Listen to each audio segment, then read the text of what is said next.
Et bien, Billy est avec vous. Et il vous salue.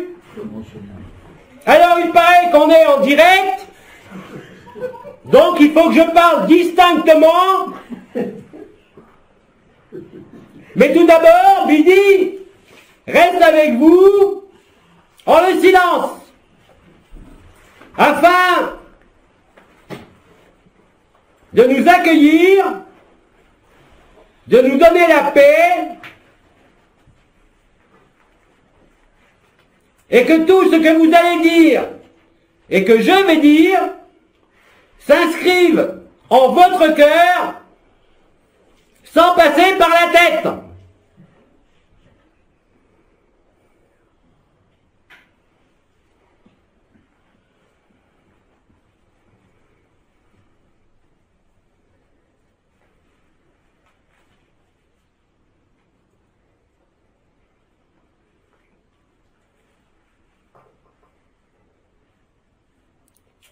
Eh bien, tu peux commencer par les questions écrites.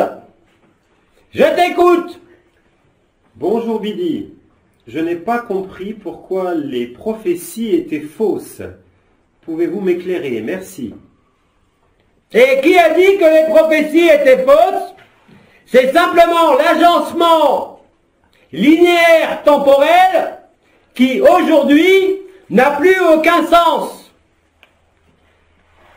Bien évidemment, dans le vécu et la découverte de l'amour, l'amour devient prééminent sur toute prophétie comme sur tout temps. C'est cela qui a changé. Mais il suffit de regarder autour de vous pour vous apercevoir que tout ce qui a été écrit, même au sein des religions, comme parmi les prophètes les plus anciens comme les plus récents, se produit. Il y a une différence, comme je l'ai dit, c'est qu'aujourd'hui, vous êtes innombrables à vivre la résurrection et la vérité. Et ceci, comme l'amour, prévaut sur toute notion temporelle. Donc tout se déroule, oui, exactement comme annoncé, ou que vous vous intéressiez au texte des prophéties. Simplement, l'agencement linéaire, une succession d'événements, ne veut plus rien dire. C'est l'amour qui décide la vérité, et non pas ce qui a été écrit, quelle que soit l'époque, le continent ou le prophète. L'amour est bien plus important que les prophéties, bien plus important que toute illusion de ce monde, et vous êtes de plus en plus nombreux à le vivre. Donc je vous engage aujourd'hui, plus que jamais, à rentrer au plus profond de vous, à traverser tout ce qui a été traversé par nombre d'entre vous durant ces semaines et ces mois, et en quelque sorte de vous établir là où tout est tranquille, là où tout est persistant, et là où tout est permanent. Et je suis sûr que nous aurons des questions en rapport avec l'inadéquation de ce qui est vécu dedans, et la persistance de l'illusion dès que l'on regarde autour de soi. C'est normal. Et rappelez-vous, quand vous êtes dans la vérité, réellement et concrètement, le temps ne veut plus rien dire. Si vous avez l'impression que le temps se déroule à l'intérieur de vous, c'est que vous n'êtes pas à l'intérieur de vous. Bien sûr, le temps existe toujours. Si c'est un jour de la semaine et que vous travaillez, vous ne pouvez pas ignorer que vous devez aller travailler. Mais à l'intérieur, ça n'existe plus du tout.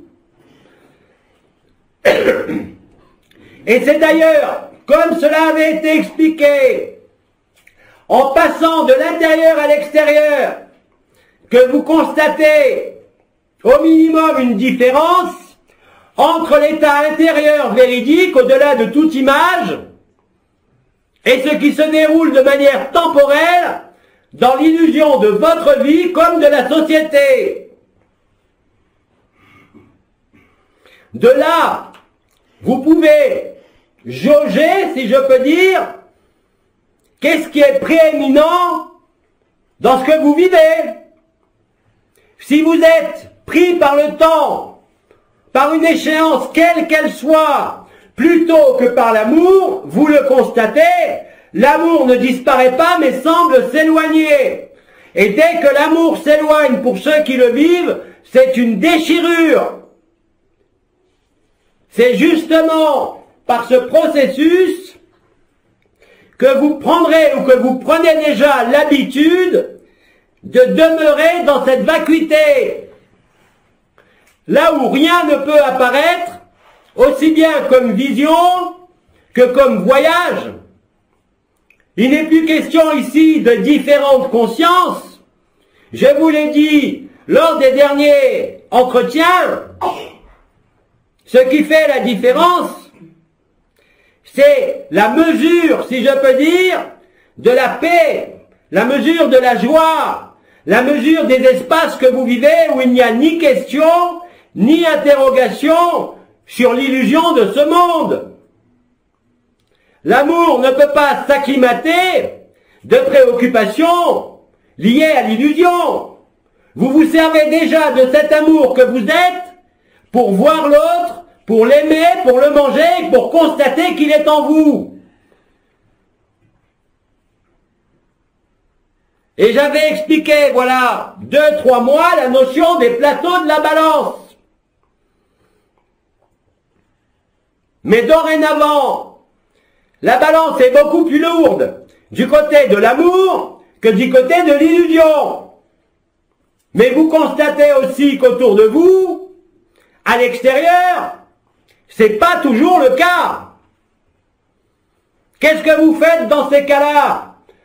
Vous ne pouvez pas contrarier ou imposer l'autre en passant par l'illusion, c'est-à-dire par les mots, par la persuasion, mais uniquement en demeurant de plus en plus fermement à l'intérieur, là où tout est vacuité, là où tout est paix, et où l'amour peut, sans intention et sans volonté, irradier autour de vous. Dès l'instant où vous avez compris, appliqué ce mécanisme, il ne peut plus rester d'éléments saillants de l'illusion qui puissent vous perturber. Que cela concerne les souffrances du corps, le déroulement de l'illusion ou la survenue de l'événement. L'amour vous invitera toujours plus à rester dans l'amour. La personne ou ce qu'il en reste, comme les personnes autour de vous, feront tout pour vous sortir de ce qui pour eux est une illusion. Ne vous attendez pas à être accueillis à bras ouverts. Vous êtes ceux qui viennent casser le rêve et l'illusion.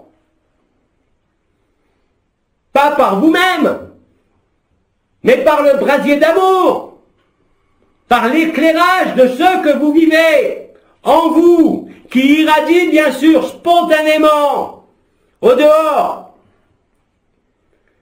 Tout le reste comme action est voué à l'échec. Dit autrement, plus vous maintenez fermement la vérité de qui vous êtes sur le devant de la scène, plus la scène va s'éloigner et plus l'insistance de ceux qui peuvent apparemment s'opposer à vous, même dans la famille, ne peut que s'éteindre. Mais si vous cherchez à justifier, à expliquer, à faire comprendre, vous allez déclencher exactement l'inverse. Vous devez témoigner, oui, parce qu'un témoignage n'a pas besoin d'être lu par un proche, mais c'est lu de partout. Et ça, c'est transformatoire. Mais ne vous attendez pas à ceux qui ont des liens profonds avec vous, dans cette illusion, dans ce monde, voient d'un très bon œil ce que vous vivez, parce que vous n'êtes plus dans le modèle de fonctionnement. Vous êtes hors système. Et vous le serez de plus en plus. Chaque jour, chaque heure, l'amour vous veut entier et entièrement. Vous ne pouvez pas transiger, ni composer, ni expliquer. Vous ne pouvez que l'être de plus en plus intensément, de manière de plus en plus véridique et authentique.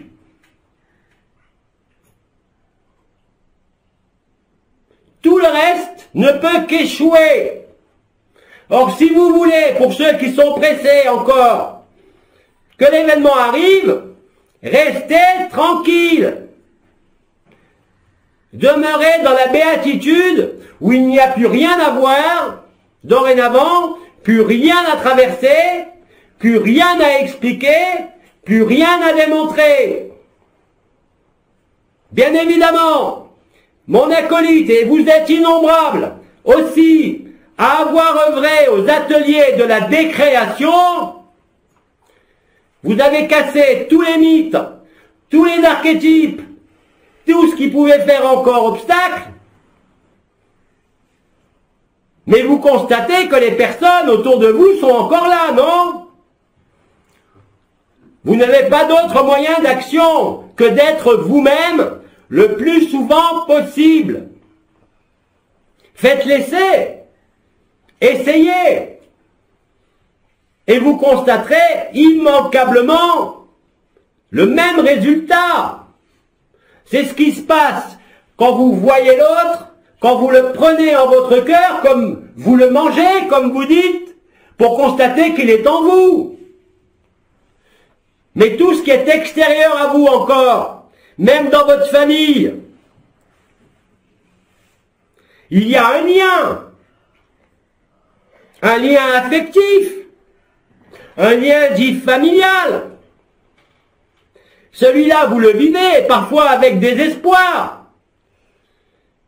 Mais rappelez-vous que vous êtes exactement à la bonne situation, au bon emplacement et dans le bon temps pour accomplir la vérité.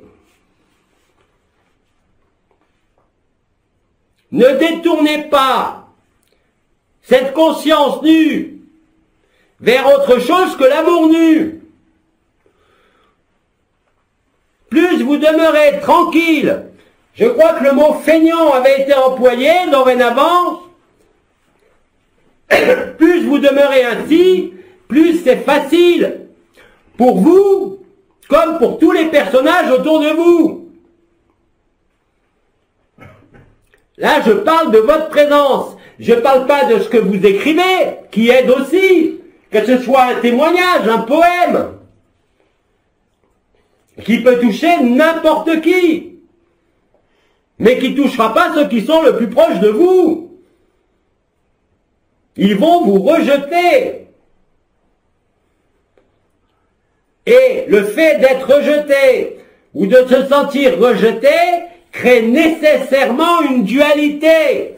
Vous n'avez pas absorbé la relation affective, familiale, héréditaire ou autre.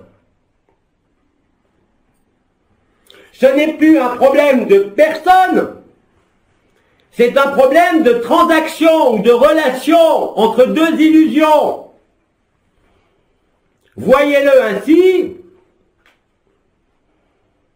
et pas autrement. Ça ne veut pas dire qu'il y a des pièges, ça veut dire simplement que toutes les circonstances que vous avez à traverser, quelle qu'en soit la difficulté apparente, ne sont là que pour vous affirmer dans la vérité, pas autre chose.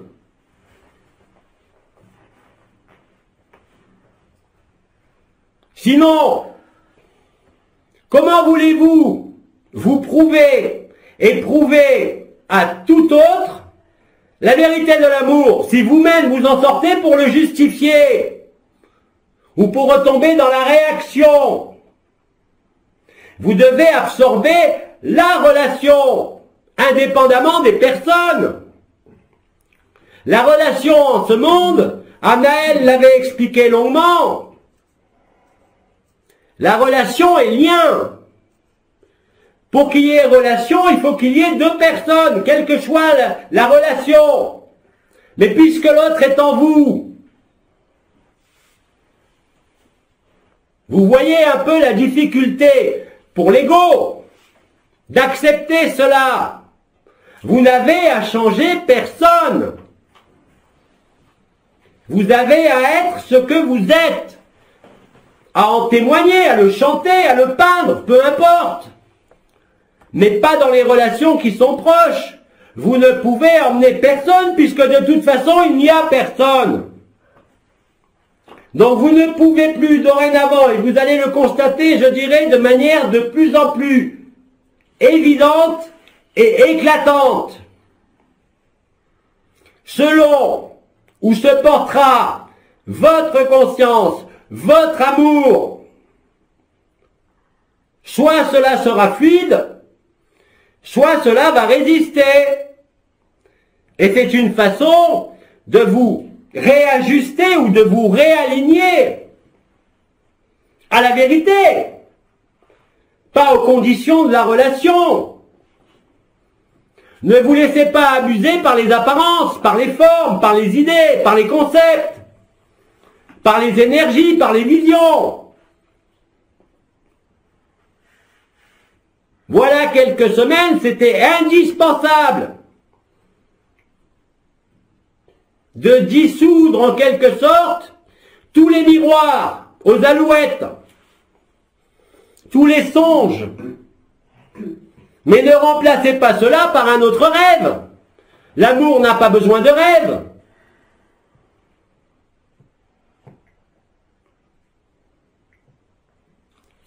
Tu peux continuer. Bonjour Bidi.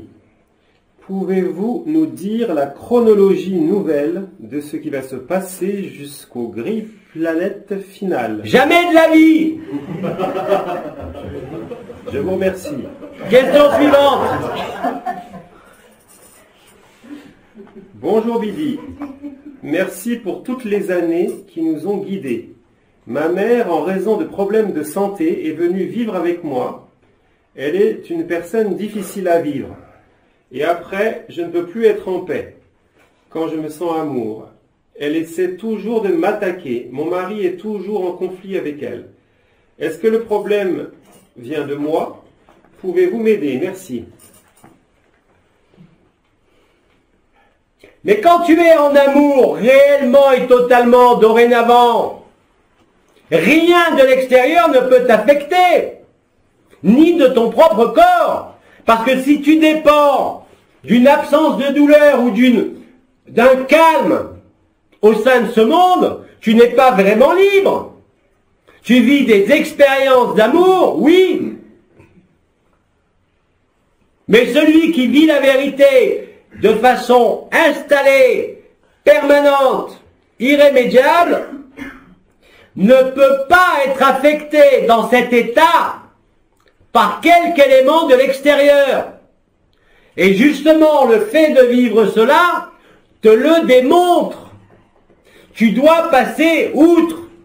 Tant que tu dépends de ton corps, tant que tu dépends de quoi que ce soit de ce monde, c'est un alibi. Tu n'as pas pour autant à te sentir coupable de quoi que ce soit. Tu as simplement à le voir, à demeurer tranquille, à ne pas réagir, à demeurer fermement établi dans la paix de l'amour, et bien sûr que tout le reste, et en particulier les relations, vont s'arranger, si je peux dire, d'elles-mêmes. Mais tu ne peux pas l'arranger depuis la personne, en ramenant l'amour dans la personne, comme je l'expliquais dans la question précédente.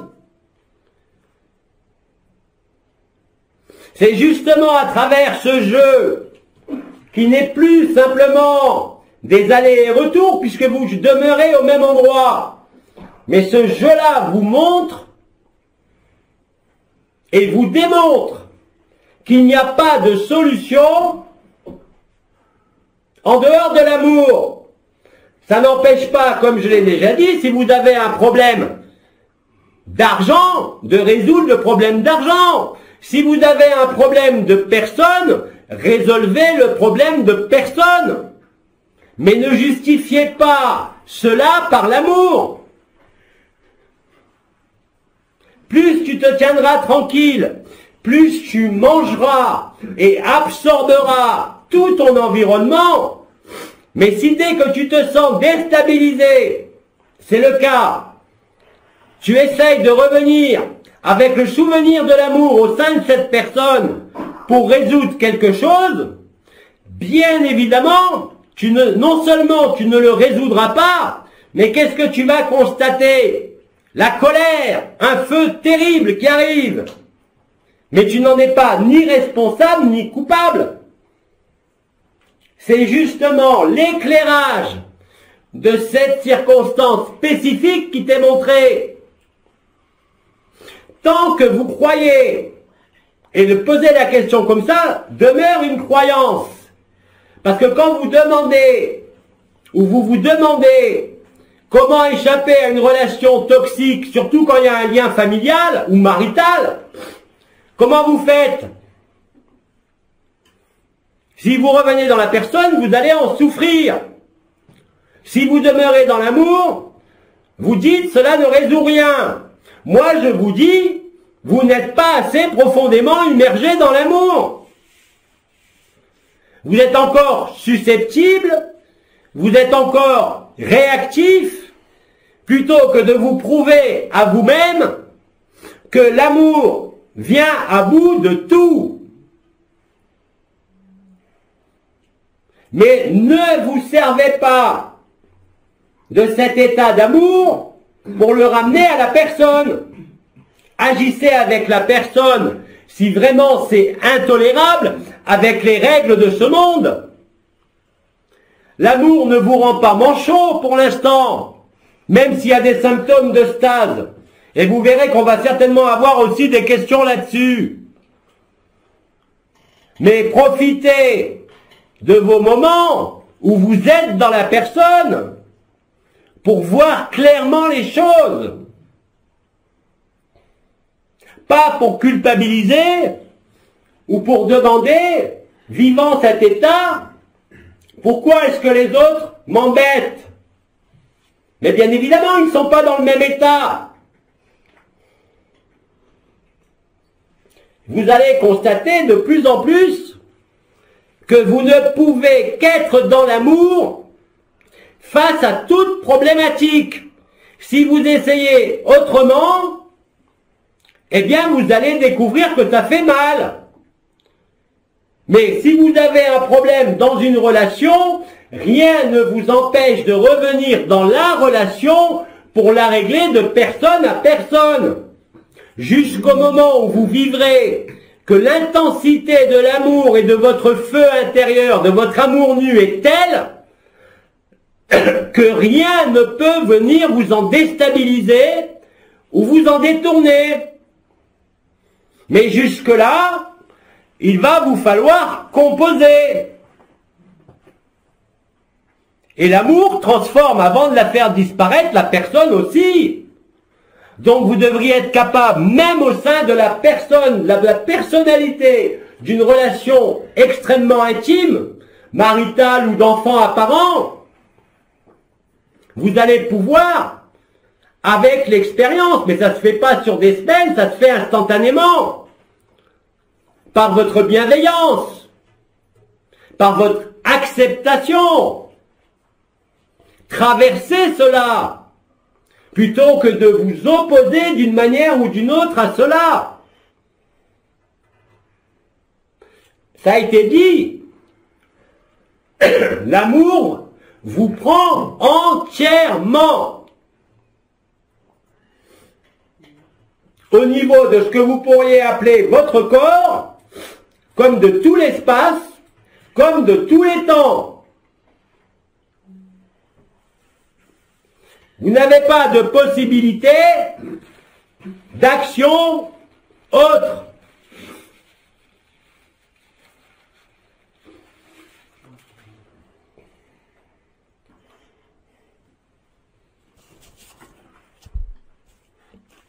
Tu peux continuer. Bonjour à tous. Quelle est l'utilité autre que pour soi-même d'atteindre et de rester dans l'alignement vibral ici et maintenant? Je m'explique. Dans ce monde d'interaction, être en alignement rend les relations impossibles avec la majorité qui ne l'est pas et qui fonctionne dans l'action, réaction, jugement. Tu comprends ma question? Merci à toi, cher ami. Eh bien, cher ami, j'ai déjà répondu à la question précédente, mais tu illustres à la perfection cela. Qu'est-ce que tu veux? Être la vérité ou être dans la relation? À un moment, vous ne pourrez plus transiger quoi qu'il arrive. Le poids de l'amour doit devenir tellement intense que tout le reste, sans aucune exception, doit devenir risible. Vous ne pouvez pas maintenir l'ancien avec le nouveau. Vous le voyez, vous le constatez, vous le vivez. Alors vous faites quoi? Le monde est encore là. Vous démissionnez, vous revenez dans la relation avec tous ces attachements, ou vous franchissez cela au nom de l'amour et de la vérité. Parce que si vous pensez encore que l'amour dépend d'une quelconque relation, d'un quelconque âge, d'un quelconque bien-être, vous vous leurrez. L'amour est indépendant de tout en ce monde. Alors bien sûr, durant le joli mois de mai, vous avez voyagé pour beaucoup, vous avez travaillé, vous avez œuvré. Il est temps maintenant de récolter les fruits.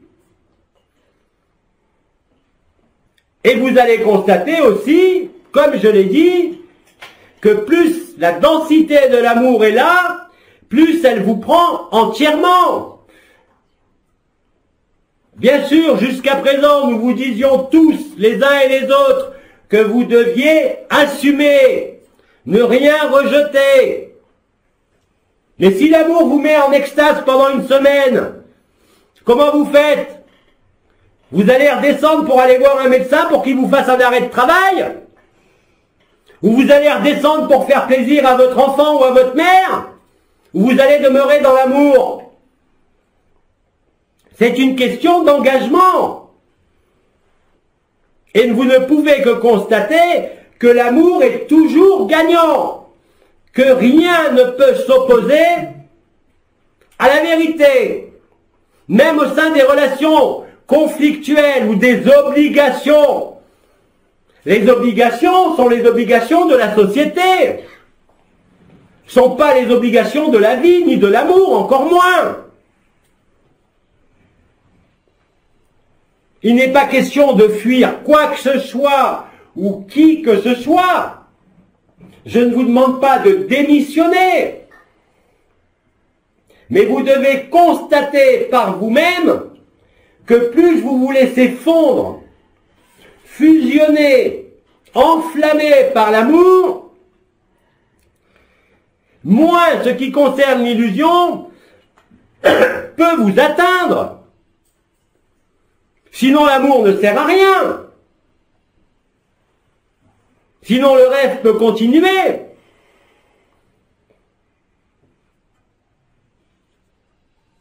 Mais vous ne pouvez plus donner de l'énergie, de la conscience à ce qui fait le monde. Il y a un moment où il y a une rupture et vous êtes de plus en plus nombreux à le vivre. Et c'est là qu'est le choix. La finalité, vous la connaissez tous. Vous la vivrez tous. Mais dans cette période, vous faites quoi? Vous facilitez la révélation de l'amour? Ou vous maintenez coûte que coûte et vaille que vaille ce qui est illusoire? Vous ne vous en sortirez pas par la conscience elle-même, mais uniquement par la vacuité, par la inconscience, par l'absolu.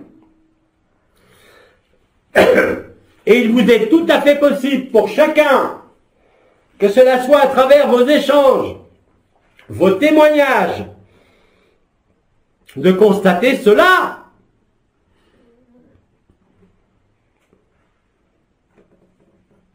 Vous mettez l'amour devant ou vous mettez la relation devant? C'est ce que vous demande la lumière dorénavant à chaque instant. Et elle va vous le demander de manière de plus en plus insistante. Le sacrifice n'est pas un vain mot. La résurrection non plus. Certains ont vécu depuis le début du mois d'avril un certain nombre de processus. Ces processus sont réels, non? Ils conduisent nécessairement à ce constat qui est le suivant. Vous êtes de plus en plus inadapté à quelque illusion que ce soit. La vérité aujourd'hui ne peut plus composer avec l'illusion. Et le pourra de moins en moins. Donc soit vous êtes authentique et véritable, soit vous essayez de composer. C'est peut-être justement pour vous cela, cette notion de sacrifice. Mais vous n'avez pas besoin de vous isoler. Vous avez besoin d'être lucide à chaque minute. Mais ne vous laissez pas emporter par tout ce qui est résonance, réaction, dualité ou toute autre chose.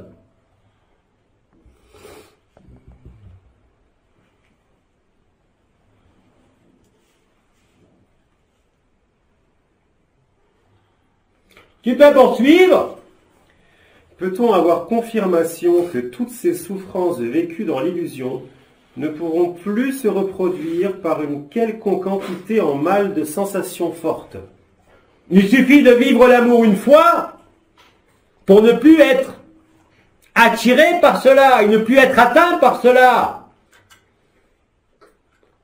Quand vous êtes véritablement dans cet amour inconnu, le poids de la personne, le poids des souffrances, le poids des illusions s'éloigne irrémédiablement de vous.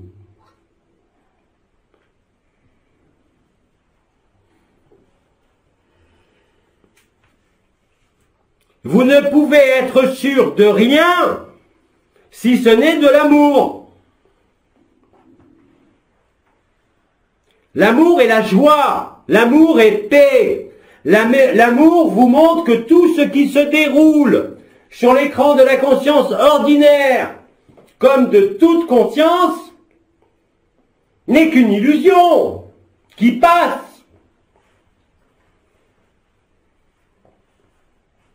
L'acclimatation à la vérité se fait en ce moment même, pas en dehors de ce corps, ni dans quelconque voyage, mais dans justement ce qui est nommé cet amour nu, qui est, je le répète, évidence. Si pour vous ce n'est pas évident, c'est tout simplement que vous n'y êtes pas encore. Il n'y a pas à se poser d'autres questions, ni même le comment du pourquoi. Il y a juste à le constater et laisser l'intelligence de la lumière se vivre. Mais comme disait le commandeur, vous ne pouvez pas rester la main dans le bocal avec des cacahuètes. Avec la main fermée, lâchez tout. Aujourd'hui, c'est le grand défi de l'amour. Jusqu'à présent, malgré tout ce que vous avez pu vivre, qui était très intense, durant ces mois écoulés, vous ne pouvez que constater que les illusions de ce monde sont des poids. Contrairement à l'amour qui est évidence. Voyant les deux, ayant vécu les deux, c'est vous qui décidez. Où est-ce que vous vous placez? Où êtes-vous?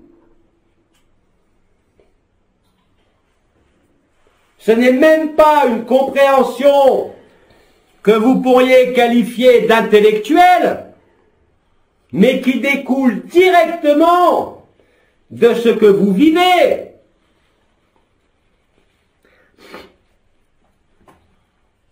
Vous ne pouvez pas vivre l'amour, être l'amour, et en même temps nourrir autre chose. Ça, c'était possible il y a encore quelques semaines. Mais l'intensité de l'amour est telle, de partout, hein, pas uniquement dans votre cœur, que bientôt vous ne pourrez plus tergiverser en aucune manière. Rappelez-vous, le commandeur vous disait, nul ne peut servir deux maîtres à la fois. C'est qui le maître? L'amour ou l'illusion? C'est vous qui décidez. Et votre conscience et votre vécu ne fait que traduire cela. Vous êtes entièrement autonome. Mon acolyte vous l'a dit. Vous êtes le maître de la conscience. Qu'est-ce qui est maître de la conscience? L'amour, pas la personne. La personne subit la conscience. L'amour vous conduit bien au-delà de la conscience, à la source de la conscience, avant la première création. Et quand vous êtes là, quel que soit le déroulement de votre vie, quels que soient les événements de ce monde, vous ne pouvez plus dévier d'un iota. Sans ça, vous n'êtes pas libre. Totalement. La liberté n'est pas de vouloir faire ce que vous voulez en ce monde. La véritable liberté, c'est d'être affranchi de tout monde, tout en étant présent sur ce monde.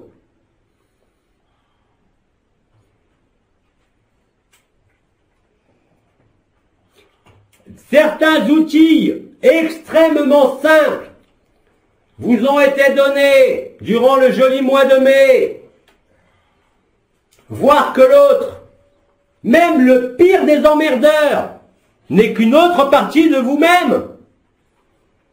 Si vous n'êtes pas capable d'accepter ça, comment voulez-vous vivre l'amour à chaque instant, à chaque minute? Ça veut dire que l'autre, vous le considérez comme à l'extérieur. Dans votre langage, vous ne l'avez pas mangé, vous ne l'avez pas aimé. L'amour ne peut rien rejeter, même au sein de l'illusion. Puisque c'est l'amour qui met fin à l'illusion, rien d'autre. Ni votre volonté personnelle, ni les actions d'Abba ou de tous les Abbas.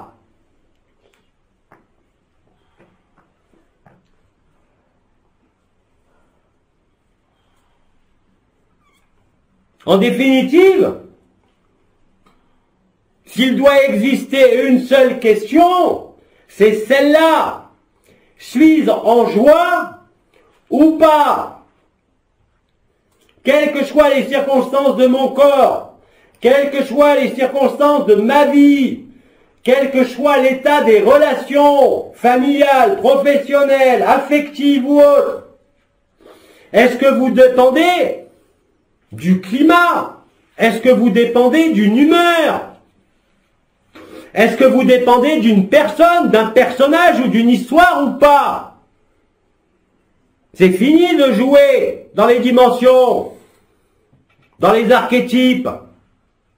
Posez-vous dans cet amour nu. L'amour nu n'a que faire de la conscience.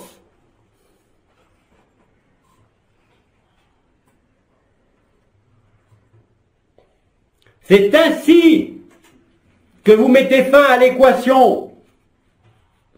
Non pas par expérience, par état, qui après vous laisse un manque, mais dans l'installation définitive, permanente, irrémédiable de cet amour, quoi qu'il en coûte, quoi que vous dise l'environnement, quoi que vous dise votre corps, quoi que vous dise votre personnage, ou n'importe quel personnage. Et cela ne sera jamais un combat. C'est une évidence.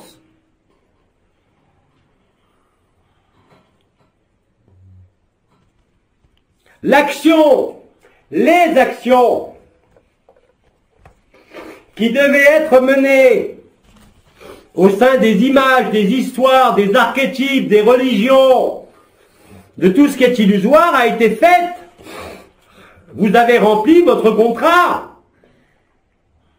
Il est temps maintenant de jouir de l'amour, de n'être que cela, qui est tout ça, et ne pas être arrêté par quelques circonstances éphémères.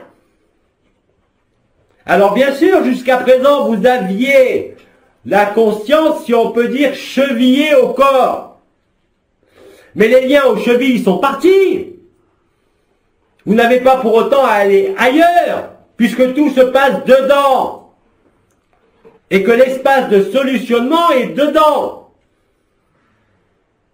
Pas dans la relation. Parlez à l'autre qui vous gêne, comme la maman tout à l'heure. Parlez-lui à l'intérieur de vous, mais ne le voyez pas comme un personnage extérieur, comme votre mère, votre mari ou votre enfant. Sinon, dans cette phase-là, vous maintenez quelque part la dualité. L'amour ne connaît pas la dualité. Il ne connaît aucun manque. C'est ça l'amour nu. C'est pas autre chose. C'est rire de votre propre mort, de votre propre souffrance. Sans ça, ça veut dire quoi? Sans culpabilité aucune. Ça veut dire que vous y êtes soumis. Quelle qu'ait été l'intensité de vos expériences, de vos états.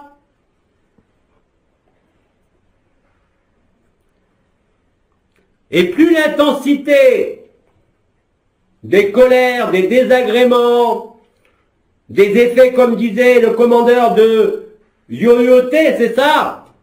Ou de petits vélos, mais comme il n'y a plus de mental, comment vous faites?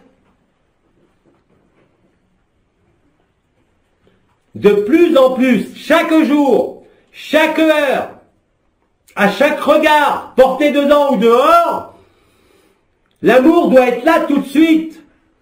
Et vous ne pouvez pas le trouver en cherchant ou par la vibration, simplement par la disparition dorénavant. Et si vous disparaissez vraiment de votre occupation, de vos activités, de vos relations, c'est justement dans cette disparition que vous allez vous ressourcer, pas en vous y opposant, pas en voulant maintenir coûte que coûte la personne. Si la lumière vous veut, vous, dans votre temps personnel, en totalité maintenant, vous n'allez pas lui dire « reviens demain ». Ou j'ai autre chose à faire.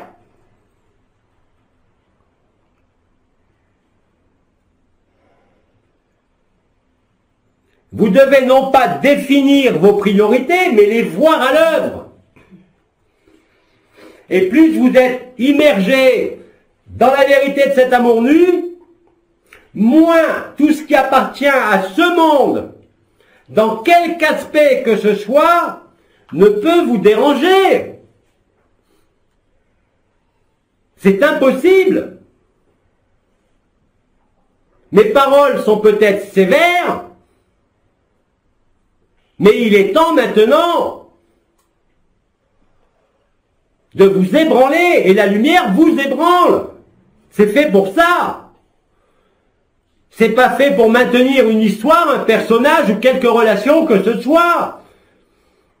Puisque l'amour débouche sur cette nudité, là où il n'y a ni conscience, ni forme, ni histoire, ni identité, ni temps, ni espace. À vous de voir.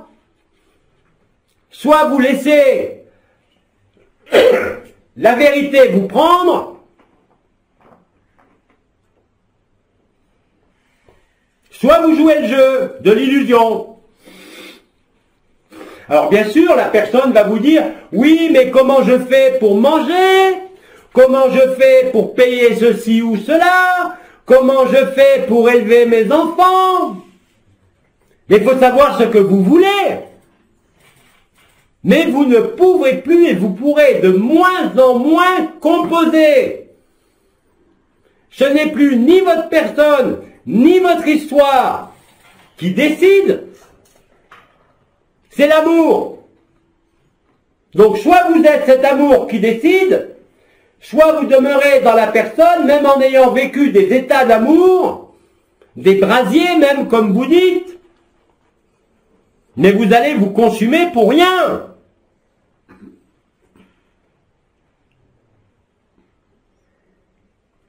Il y a dorénavant un état de fait. L'amour est de plus en plus manifeste, de partout. Mais rappelez-vous, la chenille, elle doit disparaître un jour ou l'autre, non? Est-ce que vous acceptez la disparition liée à l'amour ou est-ce que vous vous y opposez? Vous revendiquez la plénitude, la joie éternelle, et dans certains cas, vous faites exactement l'opposé. Comment voulez-vous qu'il en résulte la joie permanente, cet amour ineffable?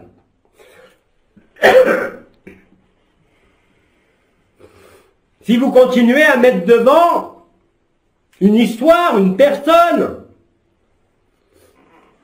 mais ça, c'est pas moi qui vous enjoins de le faire.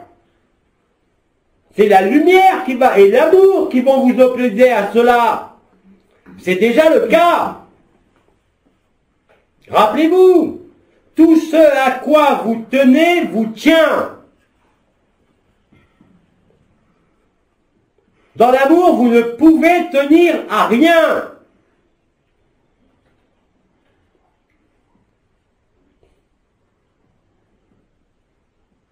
Aujourd'hui, la lumière, l'amour, ne peuvent que redevenir entiers et total. Et l'amour s'accommode de moins en moins bien avec l'illusion. Alors n'allez pas, par je ne sais quelle morale, par je ne sais quelle obligation de ce monde, vous opposer à l'amour.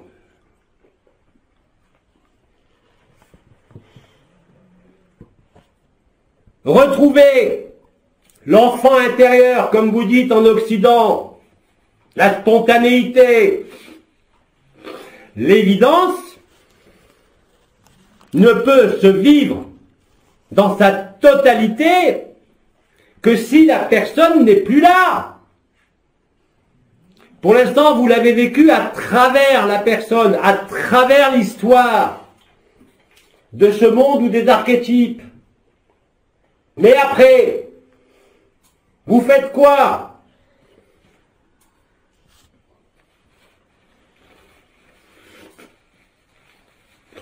On peut continuer. Dans cette dernière fois, mon personnage est conscient de la maladie et de la mort, la mienne, occupant mon esprit d'une manière agaçante. Je me sens triste, inquiet, et les jeux de l'esprit ne me laissent pas de place au silence et paix. J'apprécie vos mots. Je t'aime, Bidi. Je suis toi et tu es moi. Mais si l'amour est là, concrètement là, la mort de ce corps qui n'a pas à être cherchée ou déclenchée, mais si elle se produit dans ta conscience, l'esprit ne peut pas être agité dans l'amour.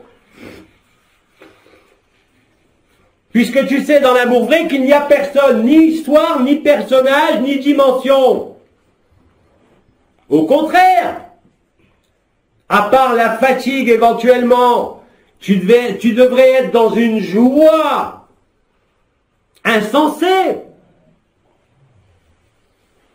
C'est la personne avec tous ses réflexes de survie qui ne dépendent pas de ce que tu es, qui te perturbe. Vois-le clairement. Parce qu'une fois que c'est vu, réellement vu, tu ne peux plus être identifié à ton mental ou à cette humeur. C'est justement, je dirais, la présentation des deux aspects, la conscience ordinaire et la conscience ultime, qui sont côte à côte. Et c'est justement quand vous le voyez et que vous le vivez que vous pouvez trancher sur là où vous êtes. Dans l'amour, il n'existe aucune gêne. Même la mort n'est pas un poids, bien au contraire.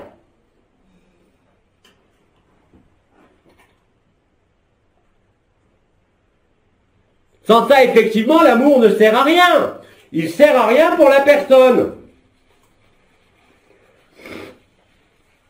Si ce n'est dans ces étapes, je dirais, initiales, si on peut employer ce terme, de la résurrection, que ça a pu vous servir de voir les deux réalités.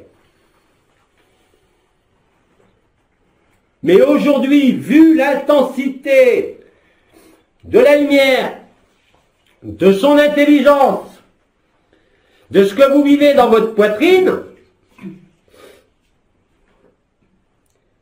vous devez vous rendre compte, et vous allez vous rendre compte, que c'est l'un ou l'autre. Mais qu'en aucun cas, ça ne peut être les deux superposés. Il n'y a rien à faire. Là aussi, il y a juste à le voir et à le laisser, ou à le traverser, ou à le laisser se traverser. Toute action, dorénavant, qui sera menée depuis la personne, ne pourra être que souffrance et résistance. Tout ce qui sera mené par l'intelligence de la lumière et par l'amour sera fluidité, évidence et facilité. Je ne peux pas vous dire mieux. Cela avait été expliqué, voilà des nombreuses années par le commandeur, pour la réponse du cœur, par exemple. Mais maintenant, vous n'avez même plus à vous poser la question, il vous suffit de le voir.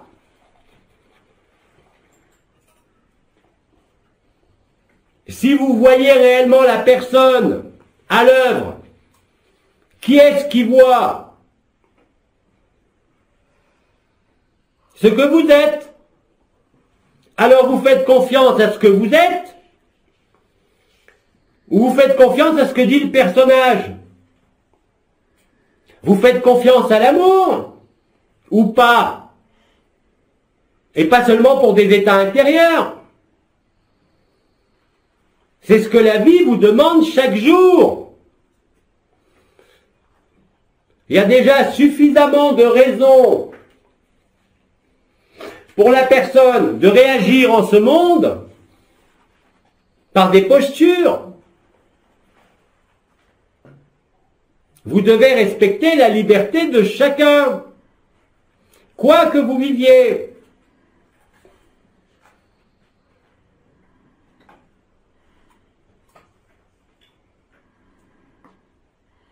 Dorénavant, vous êtes tous des anciens, des étoiles, des abats, tout ce que vous voulez. Mais vous ne pouvez pas composer avec le personnage et l'histoire d'avant. La rupture, ce que vous pourriez nommer la transsubstantiation ou la disruption est réelle. Elle n'est pas demain, elle n'est pas après. Il ne s'agit pas de composer. Il s'agit de laisser se trancher, de laisser s'éloigner.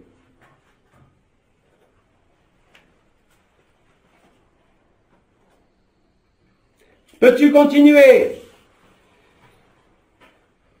Comment vivre quelque chose? Comment me quitter? Et en même temps, prendre soin de 5 enfants, toutes les corvées de la maison, et d'être demandé à tout moment. D'ailleurs, je ne sais pas comment vivre une autre personne en moi. Mais il n'est pas question de faire vivre une autre personne. Quelles que soient les obligations. Et là, en l'occurrence, tu parles de 5 enfants. Tu ne vas pas les abandonner à leur sort quand même. Tu ne dois pas non plus composer. Mais tu dois, sans aucune réticence, avec une confiance totale, laisser l'amour prendre le relais. L'amour, ce n'est pas démissionner. Et je pense que dans ton cas, la lumière ne te fait pas disparaître comme d'autres qui n'ont pas d'enfants à élever ou de famille à entretenir. Puisque les circonstances que vous vivez sont très exactement celles qui sont adaptées à vous. En ce moment, que tu es, on va dire un mari ou une femme, le plus horrible qui soit, que tu aies des enfants en bas âge, ou que tu sois totalement libre, ne fait aucune différence, c'est la personne qui croit ça. Tant que vous croyez être limité par une obligation, par quelque chose qui est sur l'écran de votre ordinaire, de quelque nature que ce soit, c'est que vous n'êtes pas encore adapté à la vérité. Alors bien sûr qu'il y a déjà des fluctuations de cet état de vérité. Vous le constatez tous, qu'il y a des moments où vous êtes plus en joie, plus en amour, plus léger, et des moments où il vous semble, même sans raison extérieure, revenir dans les habitudes. Et même les habitudes qui étaient sécurisantes avant deviennent un poids. Mais c'est normal. Il n'y a aucune anomalie là-dedans. C'est la juste progression de la vérité, de l'amour nu, au travers de l'illusion.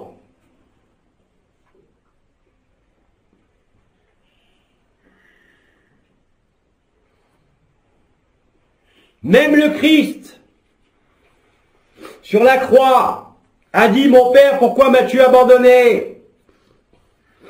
Mais il ne l'a jamais abandonné. Jamais, jamais. De même que l'amour ne vous a jamais quitté. Saisissez bien que c'est votre personne qui l'a quitté. Et n'allez pas me chercher les alibis des archontes ou de quoi que ce soit. Aujourd'hui, la vérité est omniprésente.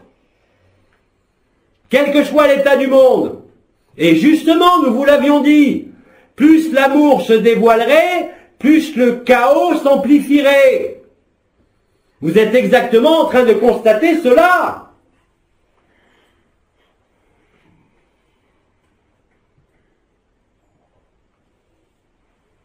Viendra un moment, et c'est d'ailleurs la fin des temps, où l'amour ne pourra plus cohabiter, ni même voir quelque élément de ce monde. Et cela est en train de se produire pour beaucoup d'entre vous.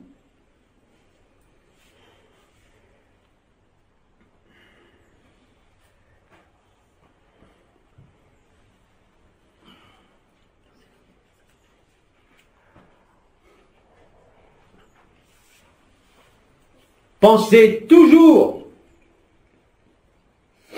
et surtout dans les situations les plus difficiles pour la personne. Pensez à vous remettre à l'intérieur, avant toute chose. Je l'ai dit et répété, et Abba aussi, et l'acolyte aussi. Il faut vivre ce qui est à vivre, mais ne mettez pas la compréhension ou l'intellect devant. Sans ça, vous ne le vivrez jamais.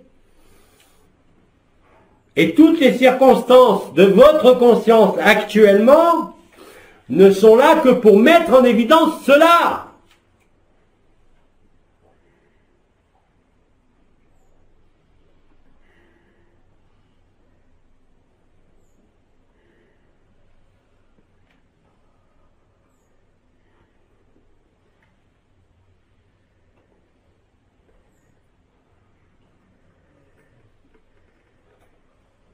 N'êtes pas trop en feu, ça va? Alors continuons à brûler.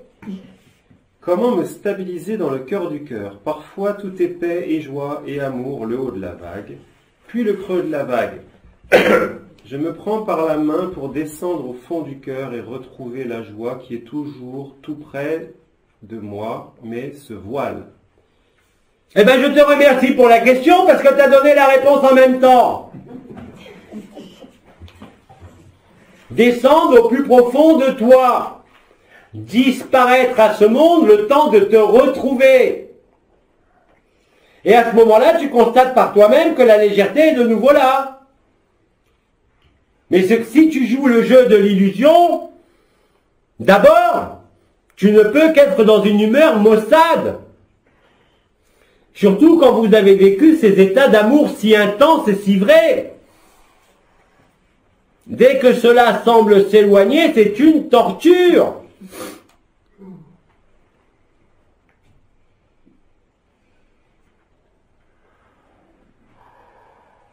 Question suivante. Bonjour Bidi. Nous sommes plusieurs personnes habitant le même lieu de vie. Que comprendre des états de stase transitoire et des désagréments physiques dès que nous restons dans le lieu? Dans ces moments, là, nous nous sentons dilués sans pouvoir rien faire. En dehors du lieu de vie, la conscience éphémère redevient normale. Merci de votre éclairage.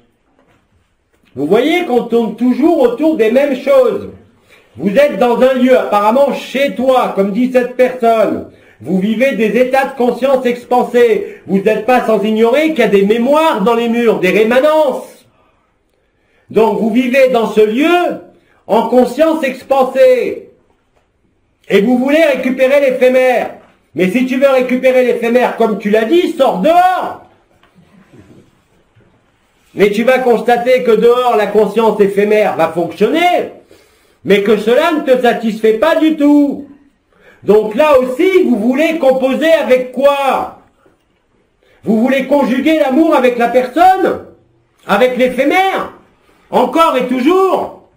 Ce n'est plus possible. Allez au bout de votre transsubstantiation, allez au bout de votre résurrection, et la joie sera là tout le temps. Mais si vous restez dans un lieu, votre maison, et que bien sûr c'est ces endroits où vous allez vivre les expériences, les états d'amour qui vont littéralement imprégner les murs, et après tu vas demander comment l'éphémère peut se manifester dans ce lieu intérieur où tu vis ces états.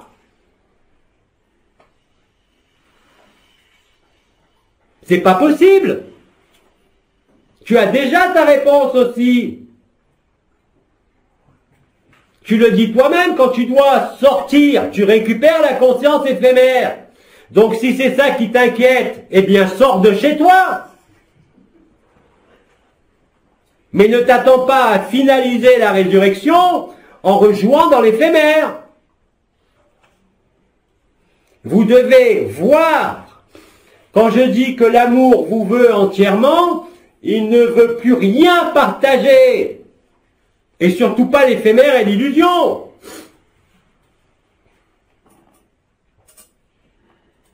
Parce que vous êtes encore innombrables à penser qu'avec cet amour nu, ou ces expériences de conscience, vous allez pouvoir négocier avec la personne ou l'éphémère. Mais vous constatez bien à travers les questions que ce n'est plus possible. Alors vous faites quoi? Qu'est-ce que vous nourrissez par votre regard, par vos gestes, par vos comportements, par vos vécus? Allez jusqu'au bout. Je l'ai dit en préambule, rien ne peut tenir devant l'amour. Et ne vous étonnez pas après, si vous vous posez des questions, pourquoi vous vivez de tels états intérieurs, où tout est dissous, et où en même temps vous voulez demeurer quelque part dans la personne. Tous ces frères et ces sœurs qui posent ces questions vivent effectivement, d'ailleurs c'est le mot qui est employé, ces états de stase.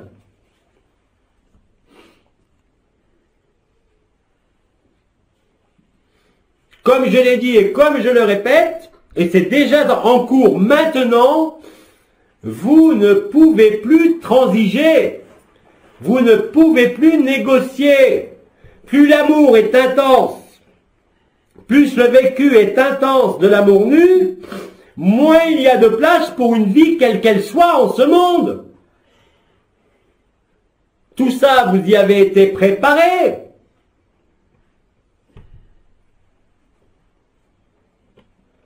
Alors vous décidez quoi?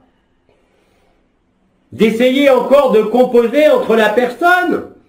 Alors bien sûr, le résultat, soit vous riez de vous-même et la joie vous prend, soit vous luttez, et vous verrez, pas le paradoxe, mais le fossé qui existe entre l'éphémère et ce que vous vivez à d'autres moments, et que les deux sont irréconciliables. Ils s'éloignent, nous vous l'avons dit.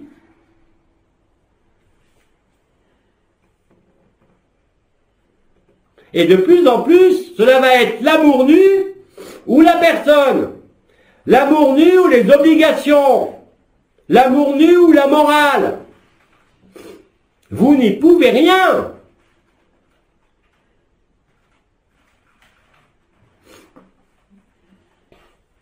Vous vivez la stase pour certains avant la stase. Tout simplement.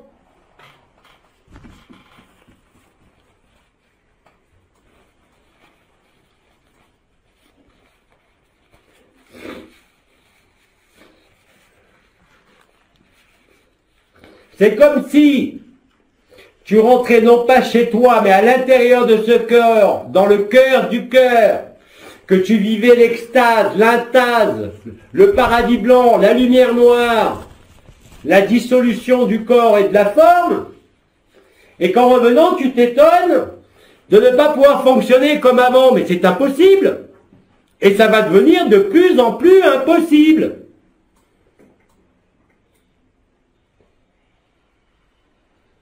Quand nous vous avions dit que l'amour que vous voulez en totalité, c'était pas un jeu de mots.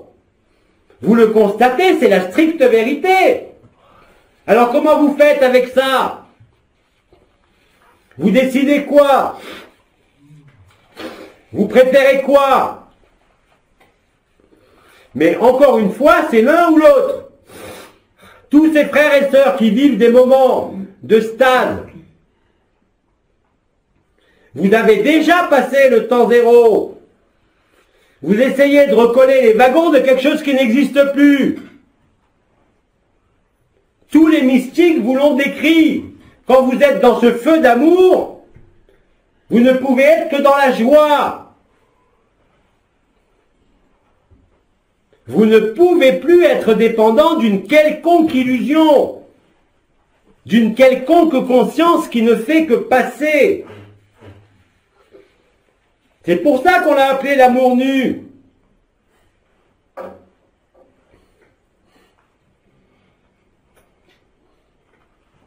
Et je dois préciser qu'au niveau général,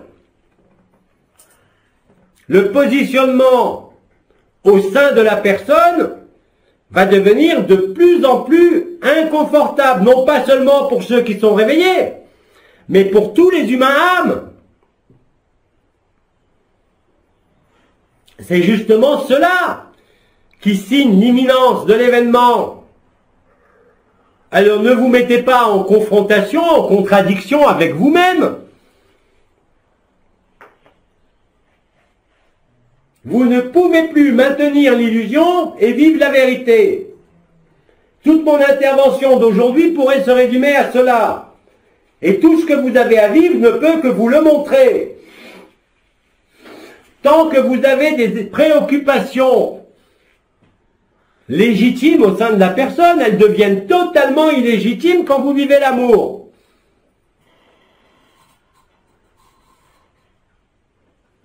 C'est cela que vous voyez, même sans le comprendre.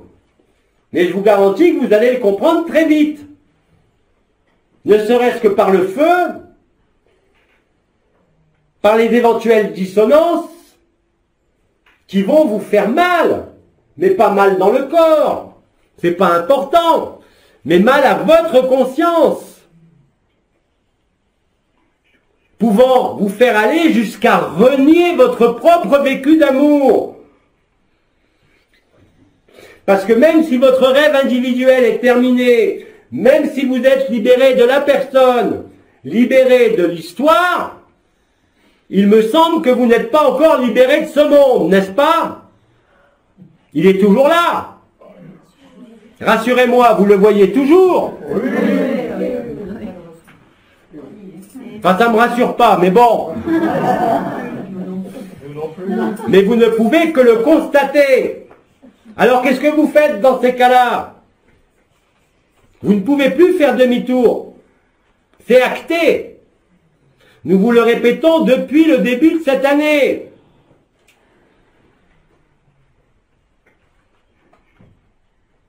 Alors vous pourriez faire un jeu de mots en disant que l'éternité c'est long, surtout vers la fin, mais il vous reste à conscientiser qu'il n'y a jamais eu de début et qu'il n'y aura jamais de fin. Il y a la fin de la personne, ça oui. La fin de l'histoire, ça oui. Mais vous n'avez jamais bougé.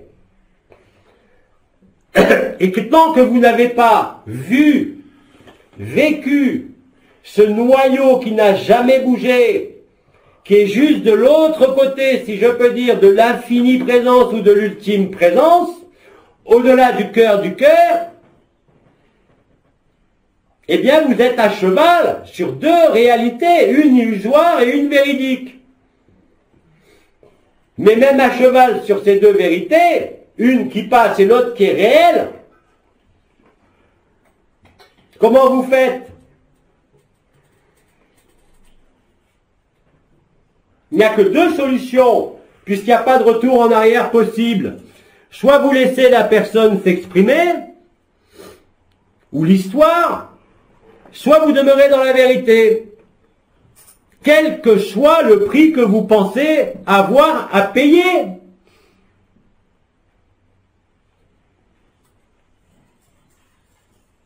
Rien ne peut tenir devant l'amour.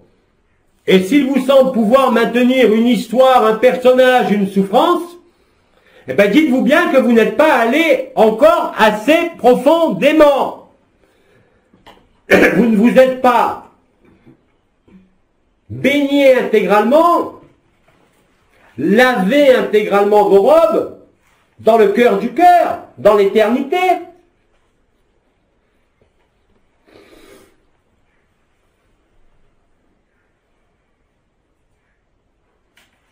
Aujourd'hui,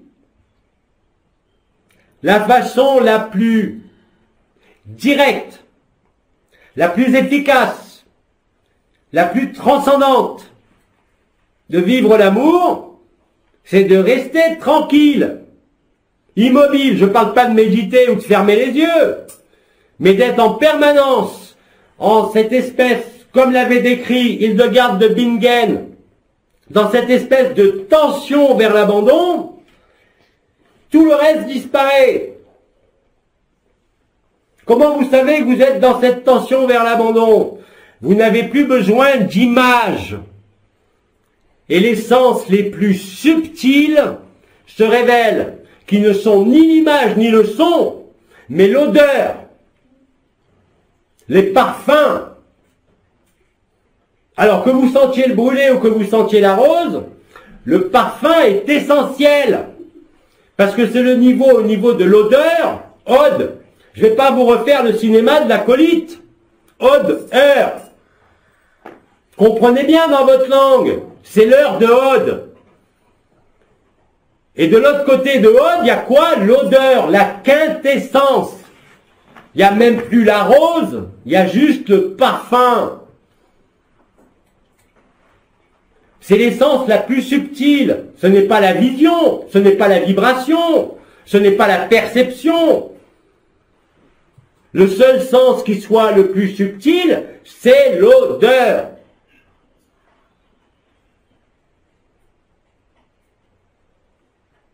Parce que quand vous sentez l'odeur mystique, rose, lisse ou ce que vous voulez, ou même la consommation de votre corps qui sent réellement le poulet grillé, ben quand vous touchez à ces odeurs-là, vous rentrez dans l'extase. L'odeur, l'essence de la forme, l'essence de la conscience, si vous voulez, avant la disparition, c'est l'odeur. C'est le sens le plus subtil. Et vous êtes nombreux à sentir ces odeurs. Le parfum.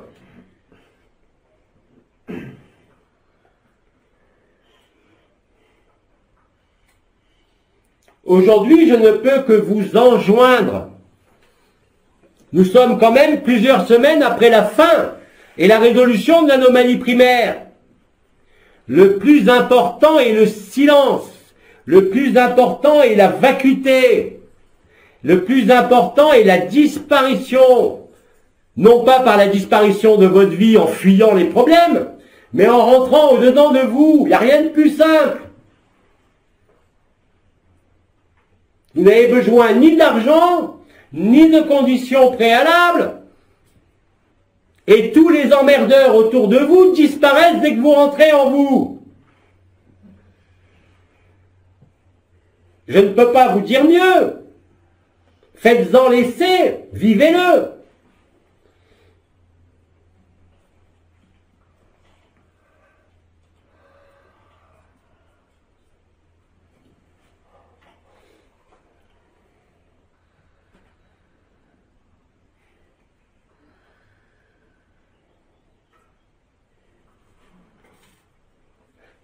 Poursuivons. Vécu d'une sœur présente. Je me suis éveillé dans la nuit avec un ressenti particulier. Je ne me sentais plus en tant que personne, j'avais disparu. Mes frères et sœurs étaient chacun comme une pensée au sein du tout.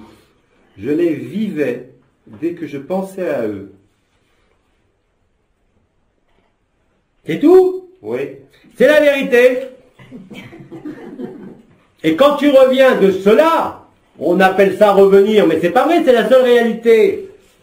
Ben bien évidemment, tu ne peux constater que tout ce qui est liaison, lien, résonance à ce monde est de moins en moins présent. La seule vérité dans ce que tu as vécu cette nuit, toute forme se résume à une essence, toute forme se résume à un parfum, qui est le seuil de la perception. Après, il n'y a plus rien. Il y a juste la vérité et la nudité de l'amour. Et en vivant cela, que peut représenter le poids des années, le poids des problèmes? Rien du tout.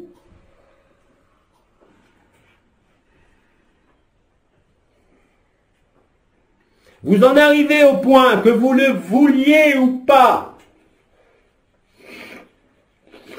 où vous allez être obligé de constater, comme je l'ai affirmé dans mes dernières années incarnées, qu'il n'y a pas de pire poids que la conscience elle-même. Même la supraconscience, même la conscience nue.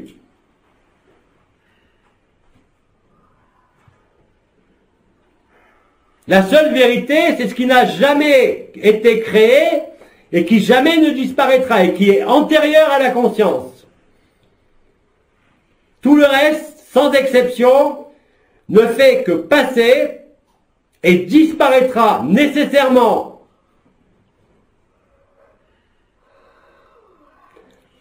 Ce qui apparaît ne peut que disparaître.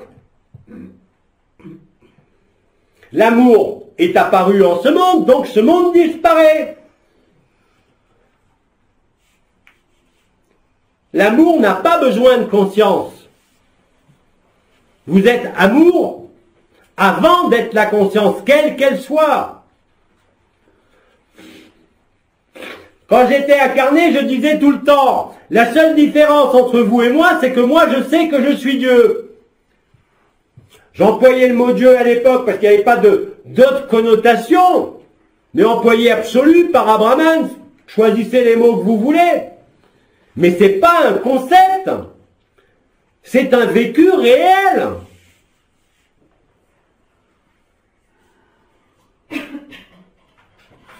Et tant que vous ne vivez pas le poids de la conscience, et même le poids des expériences que vous avez vécues en libérant les archétypes, eh bien je suis désolé, vous n'avez pas achevé le rêve. Le rêve de vous-même déjà. Aujourd'hui, vous vous reconnaîtrez les uns dans les autres et vous verrez, comme le dit notre sœur, l'ensemble des consciences. C'est le dernier strate avant de voir et de vivre qu'il n'y a qu'une conscience. Et qu'en définitive, cette conscience où tout est un n'est qu'un poids. Ça, votre conscience ne peut jamais l'accepter. Et c'est normal, elle n'est pas faite pour ça. Elle est la limitation au sein d'une forme de l'amour. L'amour est illimité. Il n'est pas tributaire d'une forme ou d'une dimension.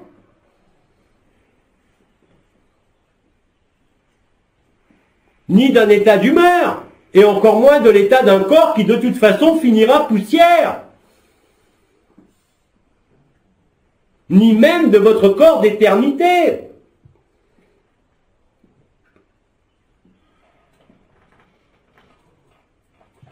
Vous avez déployé en grand nombre les mécanismes de perception liés à ce que vous nommiez avant l'impossible, l'irréel, c'est-à-dire au-delà du rêve, ce que étaient nommés les archétypes. Et vous vous êtes aperçu que les archétypes étaient aussi du vent. Mais après, il est temps de rentrer dans la aperception, dans le silence. Ça ne vous empêche pas de communiquer, de témoigner, d'échanger. Mais en ce qui vous concerne,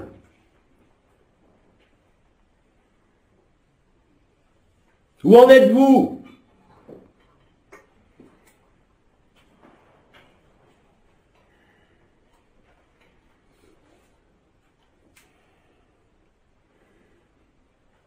Maintenant que vous avez traversé ces espèces d'images de miroir, de ces franges d'interférence, de ces zones de diffraction de la lumière, il faut retourner au silence.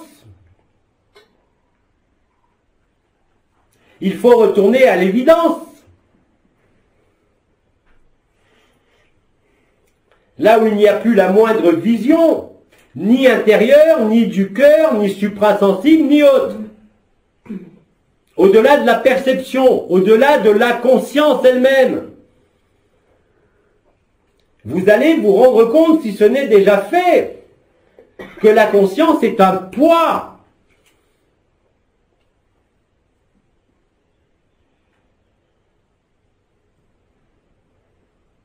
L'ultime sacrifice, non pas celui de la résurrection, mais de l'achèvement total, ne peut être que là, pas ailleurs. Et plus vous vous mettrez dans cette aperception, dans cette inconscience, simplement par le silence, ou par la nature si vous voulez, ou par chez vous si vous le vivez chez vous, plus l'amour émergera complètement nu, ne dépendant d'aucun personnage, d'aucune histoire, d'aucune souffrance, d'aucun calendrier.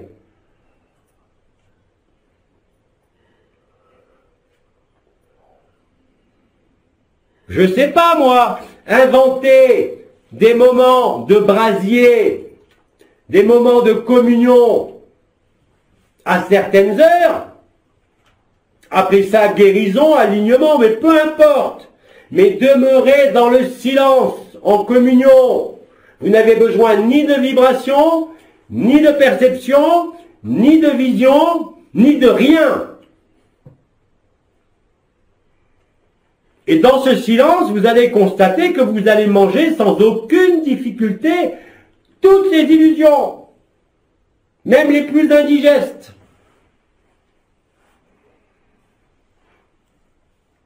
Rappelez-vous que la conscience christique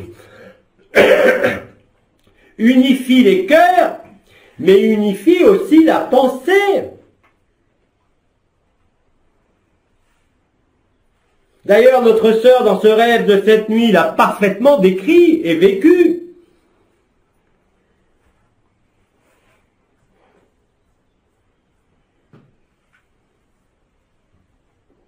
Tu peux continuer. Mon cher Bidi, voici 3 questions. Première question. Quand je vous écoute, je ressens l'amour et la joie en mon cœur. Je n'ai pas eu l'opportunité de faire un stage jusqu'à présent, mais fin avril 2018, j'ai eu la chance d'avoir une lecture en conscience, ainsi qu'une fusion en éternité avec vous, et les effets ont été décuplés par rapport à l'écoute des messages. J'ai vécu la demeure de paix suprême, Chantinilaya, et vous m'avez donné un mudra qui m'est fort utile pour calmer mon mental et arrêter toute perception. Pourquoi les lectures en conscience se sont-elles arrêtées, sachant que beaucoup de personnes ne peuvent pas participer au stage par manque de place? Mais je vous signale que vous êtes en direct là! Si ça marche encore, vous n'avez plus besoin de cela. Même les messages, même en différé, dorénavant ont la même efficacité. Dès l'instant où vous ne restez pas dans votre tête à essayer de comprendre. Regardez les frères et les sœurs étrangers. Ils n'ont pas besoin de comprendre les mots que je dis. Ils en sentent l'essence, la vibration, et tombent dans la perception, dans la inconscience. Bien sûr, je l'ai fait de manière individuelle pour initialiser un processus. Mais maintenant, le processus se fait collectivement. Et ce que tu dis avoir vécu à travers une lecture de conscience personnelle peut se vivre dorénavant depuis l'arrêt des miroirs, des archétypes, de la même façon, même en différé. C'est cela que vous constatez. Les choses se transforment très vite. Je vous l'ai dit, dans quelques jours peut-être, nous ferons un satsang du silence, sans aucun mot. C'est déjà le cas avec ce qui a été nommé les brasiers d'amour.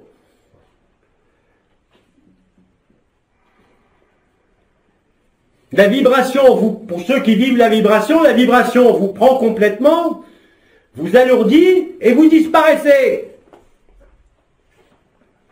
C'est la même chose qu'une lecture de conscience individuelle. Vous n'avez pas besoin de voir ma tête. Vous n'avez même pas besoin de mes mots. Je pourrais me taire et vous vivriez la même chose. C'est-à-dire la quintessence, l'essence, le parfum, au-delà de toute perception, au-delà de toute vibration et de toute énergie. Là, vous touchez à la vérité ultime. Et ce processus n'est plus individuel.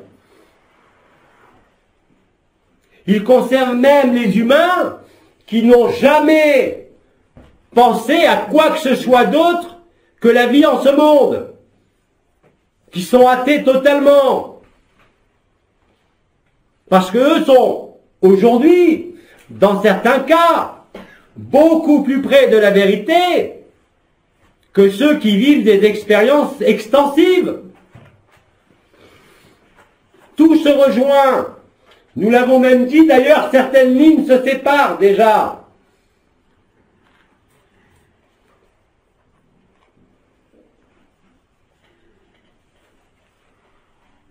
En plus, par la conscience christique, vous êtes reliés non seulement par le cœur, mais comme ça a été dit dans ce rêve, par la pensée, dans le rêve précédent. Pensez-y, et ça suffit. Mais si par ailleurs vous avez sans arrêt des pensées itératives, je comprends pas, j'en ai marre, je souffre, je ceci, je cela, eh bien vous loupez le coche. En tout cas pour l'instant.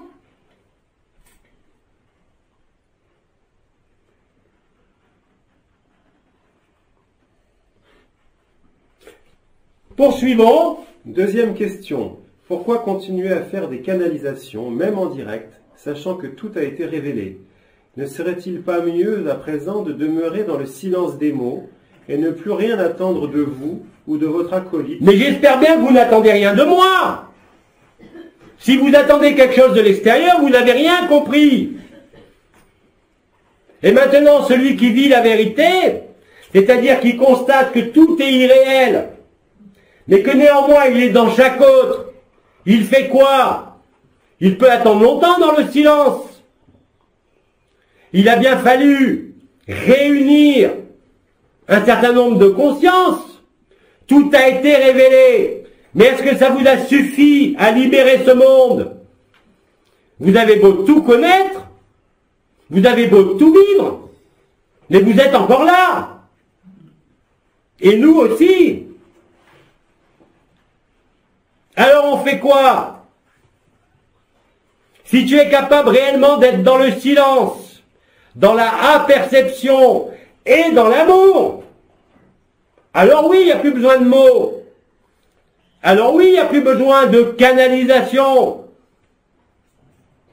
Je n'ai jamais dit le contraire. Mais si toi tu le vis, alors ne pose pas cette question, reste dans le silence et tu seras plus efficace que moi. Bien sûr qu'il n'est pas question de vous révéler encore des trames temporelles ou de vous raconter des histoires. Je ne suis pas là pour ça maintenant, ni Abba, ni l'acolyte, ni les autres Abba.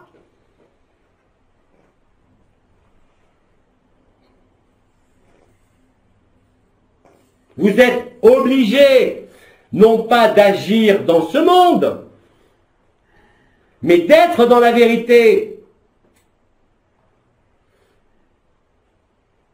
Mais vous ne pouvez pas rester dans la vérité en voyant la souffrance. Sans ça, ça veut dire que tu es égoïste, que tu ne vis pas réellement et concrètement, que tous les mondes sont en toi. Bien sûr qu'il n'est pas question de révéler quoi que ce soit d'autre, il n'y a plus d'histoire. D'ailleurs, c'est un peu plus brutal ce que nous vous disons déjà depuis le début de cette année, non? C'est brutal pour la conscience, c'est brutal pour les rêves, pour les projections.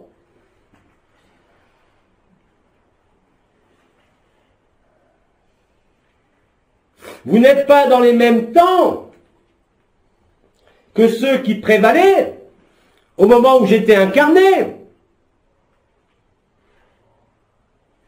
Vous êtes dans une histoire collective qui s'achève, qui est achevée.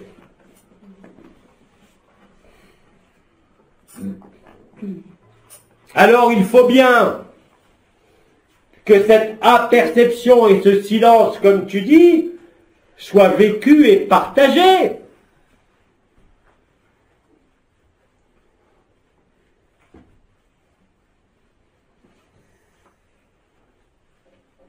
Quand ça, à ce moment-là, vous n'avez tous à rentrer chez vous, à vous mettre au lit dans le même temps, et c'est fini. Mais jusqu'à preuve du contraire, comme je l'ai dit, vous êtes encore là. Même pour ceux qui disparaissent. Alors on fait quoi? On laisse l'intelligence de la lumière et on continue à nourrir l'illusion d'une façon ou d'une autre?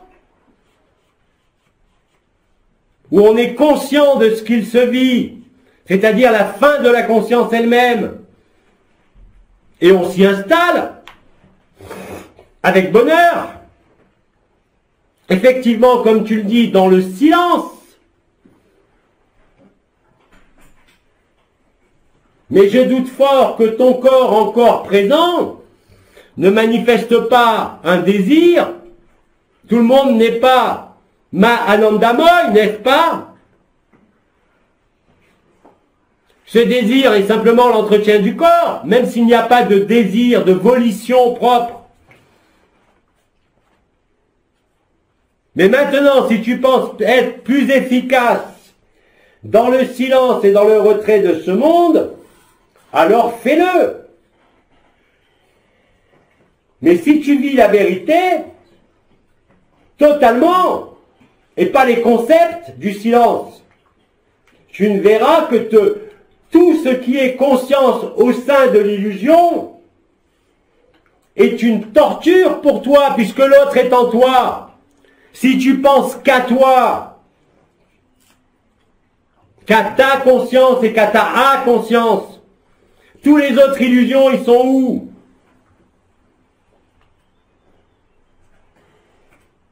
Attention à ne pas devenir un égoïste de la conscience. Il n'y a qu'une conscience. Et que veux-tu que cela fasse au monde ou aux autres mondes? J'ai été libéré, j'ai vécu l'absolu incarné. Est-ce que ça a changé le monde? Non. Et pourtant j'ai dit que mes paroles ne pouvaient pas échouer. Oui, maintenant. Parce que c'est un moment collectif au sein de l'illusion. Et quand je parle de silence aujourd'hui, j'ai bien parlé de silence conjoint. Et pas chacun chez soi dans son coin. Le monde, il peut continuer longtemps comme ça. En roue libre.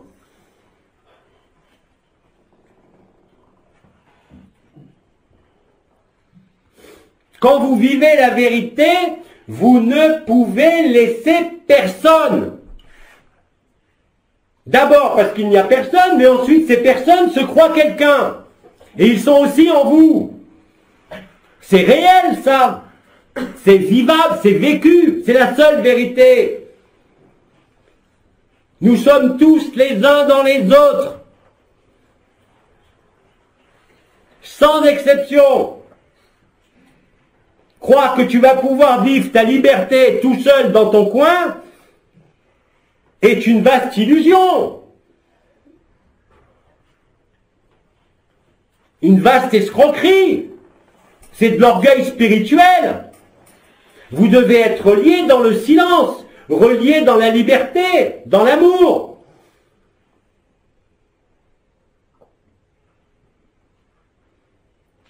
Il y a eu combien d'anachorètes dans ce monde? De mystiques qui se sont retirés dans des grottes, en haut d'une montagne, dans des monastères, dans la sainteté. Ah oui, ça a drôlement changé le monde, ça. Vous êtes aveugles ou quoi? Aveugle de la conscience. Alors ne parlons même pas de la conscience.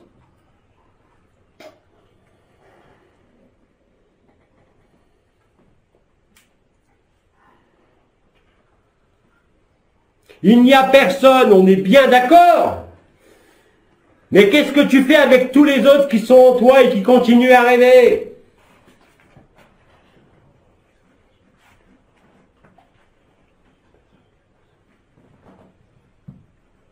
Vous êtes un collectif, que vous le vouliez ou non. Vous êtes tous des rêveurs. Nous avons tous été des rêveurs.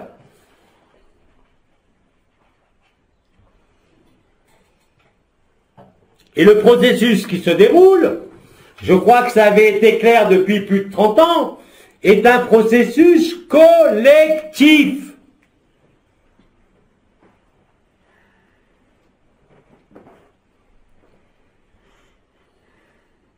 Le risque de croire vivre cela tout seul, c'est de se mettre sur un piédestal, sur une supériorité. Mais je l'ai dit, tant que vous n'êtes pas d'abord le rien, vous ne pouvez vivre le tout. Et vivre le tout ramène à la conscience, même quand toi tu es dans cette paix ineffable, la réalité des autres. Il n'est pas question de se mettre en haut d'une montagne, tout seul. Il est question d'aimer et de servir, même au travers de l'illusion.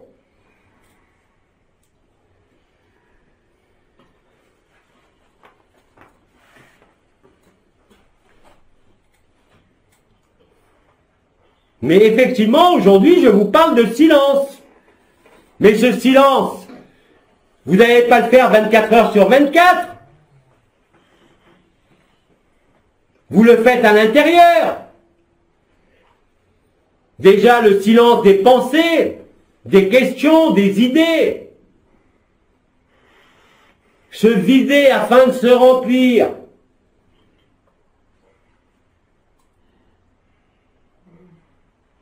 Mais quand tu te remplis de cet amour, tu ne peux que voir toutes les autres illusions.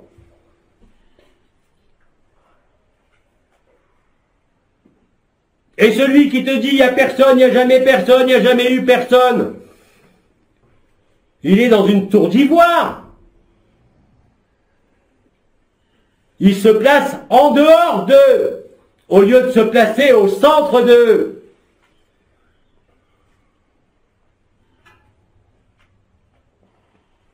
Vous avez des personnages qui aujourd'hui sont très forts pour vous parler. Mais ils vous parlent de où?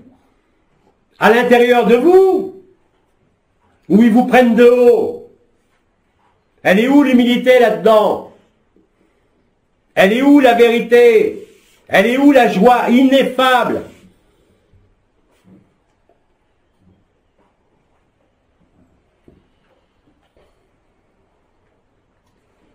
Le silence devient action, oui. Mais le silence collectif, plus le silence d'un ou de quelques-uns. Il n'a aucune efficacité, ce silence.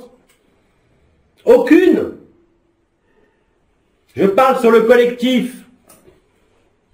Puisque vous êtes tous uns et que nous sommes tous uns. Mais faut-il encore le vivre? C'est pas un concept. C'est pas une croyance. C'est pas un but.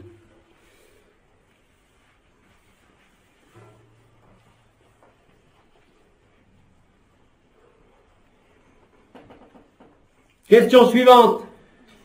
Vous nous dites de servir l'autre avant toute chose. Et en même temps, comme nous ne sommes pas des sauveurs, nous devons nous occuper de nous-mêmes afin de redevenir absolus, de rayonner l'amour autour de nous et d'accueillir l'autre en notre cœur.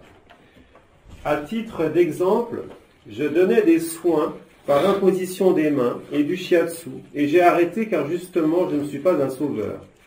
Pourriez-vous donc nous redéfinir la notion de service à l'autre? Mais servir l'autre, c'est d'abord prendre conscience qu'il est en toi, il n'est pas extérieur. Tant que tu n'as pas vécu cela, que tu le dises ou que tu arrêtes quoi que ce soit, tu seras toujours un sauveur. Manger l'autre et le vivre en soi, ce n'est pas le sauver. Où tu vois une notion de sauveteur là-dedans? Ne confondez pas tout. Il n'y a pas de sauveur, il n'y a pas de sauveteur. Il y a une seule conscience.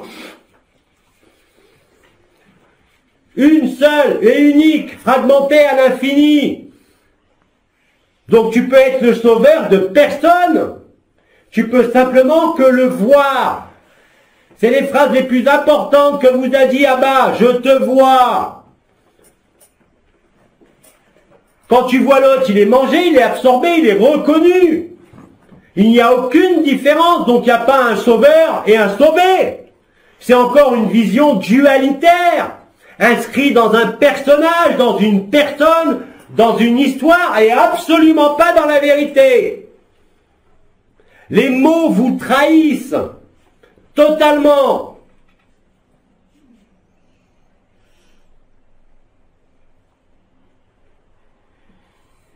Vous n'avez à vous occuper de personne, et encore moins de toi que de l'autre. Vous avez à vous occuper de l'amour. Tu n'arriveras à rien en tant que personne, même en arrêtant tout ce que tu veux. Tu arriveras à quelque chose en reconnaissant tous les autres à l'intérieur de toi, toutes les dimensions à l'intérieur de toi. Tu n'as pas besoin de les vivre une par une. C'est un package global. Et pour cela, il faut disparaître. Il faut se sacrifier. Et non pas croire que vous allez aller dans un développement personnel. C'est encore une hérésie, ce truc-là. C'est encore du New Age. C'est encore des projections. C'est tout sauf de l'amour. Aimer, c'est accueillir l'autre. C'est voir qu'il n'est pas différent que vous et qu'il est vous. C'est pas un concept, ça. C'est un vécu. Et tant que tu fais une différence entre celui qui se croit sauveteur et celui qui est sauvé, tu n'as rien compris et surtout tu ne l'as pas vécu. Quand on vous dit de manger l'autre, d'absorber l'autre, c'est un fait réel et concret. L'acolyte vous l'a démontré, Abba vous l'a démontré, vous le démontrez entre vous. Tout le reste, effectivement, c'est du cinéma, c'est des concepts. C'est des idées, c'est des pensées. Mais tant que ce n'est pas vécu, ça sert à rien. Vous avez beau déclamer dans toutes les religions, aimez-vous les uns les autres, ou la loi de Dharma, ou tout ce que vous voulez dans toutes les religions et dans tous les mouvements, vous n'êtes pas dans la vérité. La vérité, c'est comprendre, non pas par l'intellect, mais en le vivant, que l'autre est réellement vous. Donc il ne peut pas y avoir de sauveteur et de sauvé. C'est encore mettre une distance, c'est encore mettre une séparation. Vous ne pouvez pas être dans la spontanéité du cœur comme ça. Aimez d'abord, et vous verrez bien ce qui se passe. Mais ne mettez pas les concepts avant, ou la compréhension avant, vous ne vivrez rien.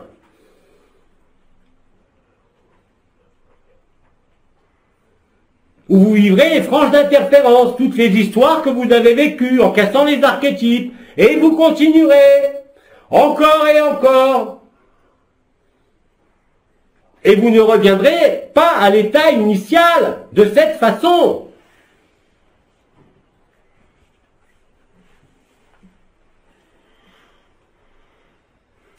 Quand on parle de silence, c'est le silence de la personne. La tranquillité de la personne qui permet à l'amour d'être. Et à cette vacuité de prendre toute la place, tout l'espace, tous les temps.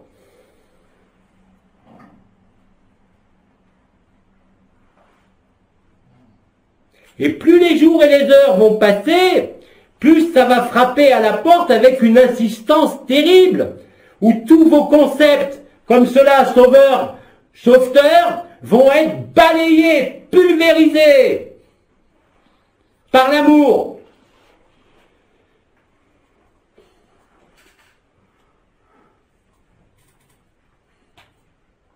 Ne vous servez pas de l'amour que vous vivez pour autre chose que l'amour. Ne revoilez pas la vérité et l'amour nu. N'y mettez pas des concepts. N'y mettez pas des projections. N'y mettez pas des visions.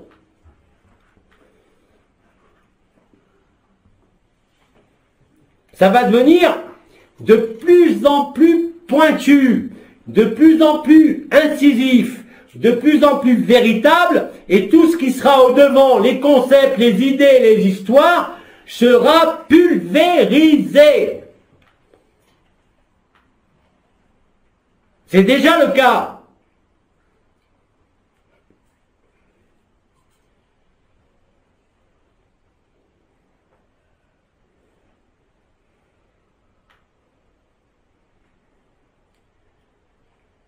Peux-tu poursuivre si nous en avons le temps? Nous avons 10 minutes et plus de questions écrites pour le moment. Qui veut prendre la parole? Quelqu'un se présente.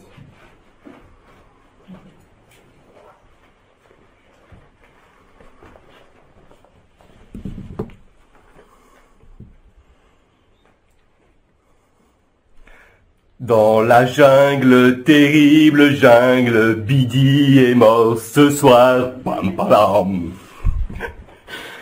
C'est une expérience que j'ai vécue il y a un soir où tu as disparu. Et j'étais tout seul et il n'y avait plus rien.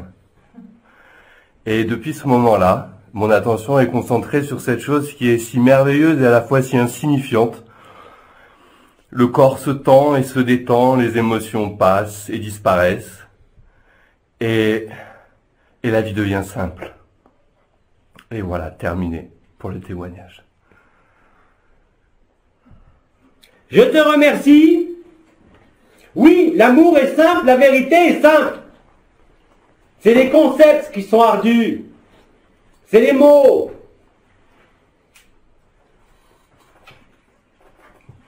Quand vous déchirez les derniers voiles, vous ne pouvez que rire d'avant. Et l'amour est un rire permanent.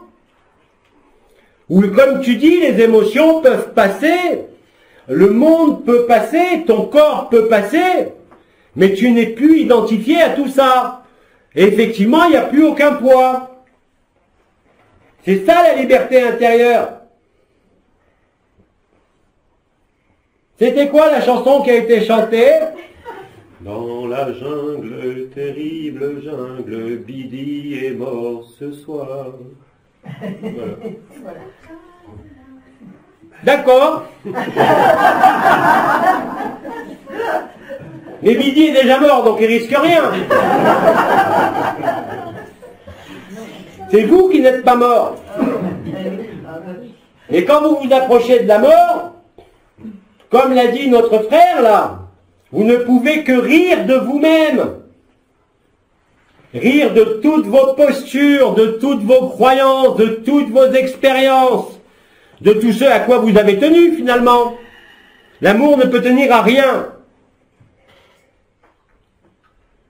À rien du tout. C'est la forme qui vous tient. Le sens d'être une personne ou d'être quelque chose, une âme, un esprit séparé. Il n'y a qu'un seul esprit, il n'y a qu'une seule conscience. Et même cette conscience et cet esprit sont une illusion. C'est une grande liberté que de le vivre. Il n'y en a pas d'autre.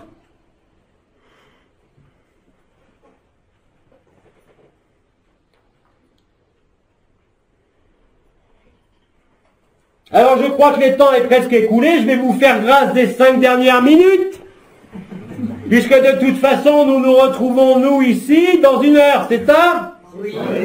Alors je vous remercie pour avoir encaissé tous mes mots. Et bien évidemment, je suis en vous, pas seulement maintenant,